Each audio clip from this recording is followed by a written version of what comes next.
మన దేశంలో చిన్న వ్యాపారానికి కూడా అనుమతులు రిజిస్ట్రేషన్ ఉండాలి. టీ కొట్టు పెట్టుకున్నా రిజిస్ట్రేషన్ బోర్డు ఓ పక్కన పెట్టాల్సిందే. కానీ ఆర్ఎస్ఎస్ అంటే రాష్ట్రీయ స్వయం సేవక్ సంఘ్కు మాత్రం అలాంటిది ఏదీ లేదు. మరి అసలు ఆర్ఎస్ఎస్ అంటే ఏంటి?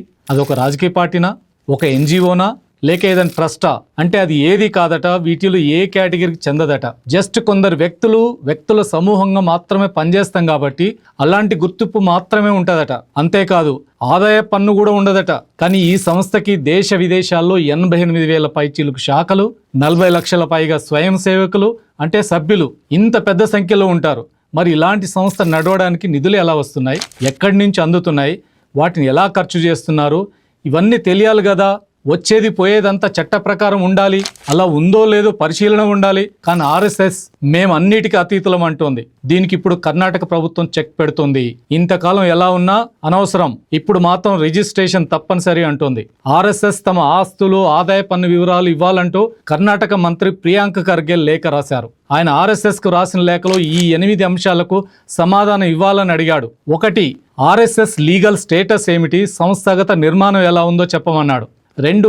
సంస్థ పదవుల్లో ఉన్న వాళ్ళెవరు, అధికారిక ప్రతినిధుల వివరాలు ఏమిటి అని అడిగాడు. 3. విరాళాలు, ఆర్థిక సహాయాలు, ఇతర ఆదాయ వనరులు మీకు ఎలా వస్తున్నాయో వివరాలు తెలపమన్నాడు. 4. వ్యయాలు, ఇతర ఆస్తుల వివరాలు తెలపమని. 5. చట్ట ప్రకారం వర్తించే పన్నులు సక్రమంగా చెల్లిస్తున్నారా లేదా అనే సమాచారం కూడా ఇవ్వమని అడిగాడు. 6.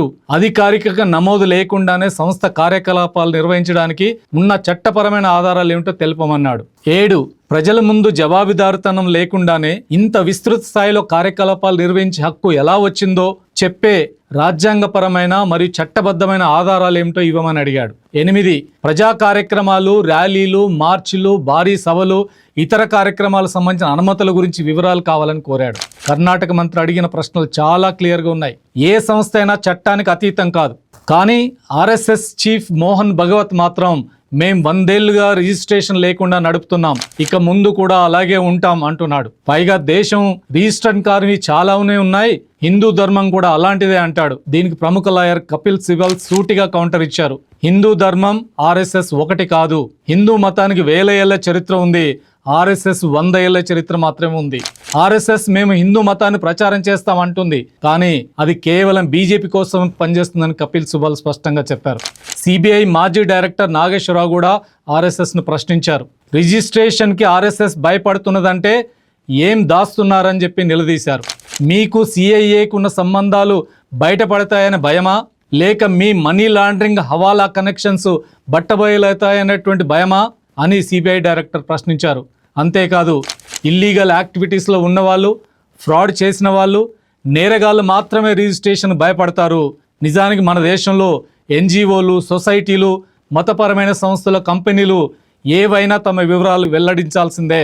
అలాంటిది మాటకు ముందు తర్వాత జాతీయవాదం, క్రమశిక్షణ, ధర్మం అంటూ కబుర్లు చెప్పే సంస్థ ఎందుకు రహస్యంగా ఉంచాలి? రాజ్యాంగానికి అనుగుణంగా ఉండాలి కదా. గత ప్రభుత్వాలు ఏ కారణాలతో వదిలేశాయో ఇప్పుడు అనవసరం. ఇప్పటికైనా ఆ తప్పుని సరిదిద్దుకోవాల్సిందే.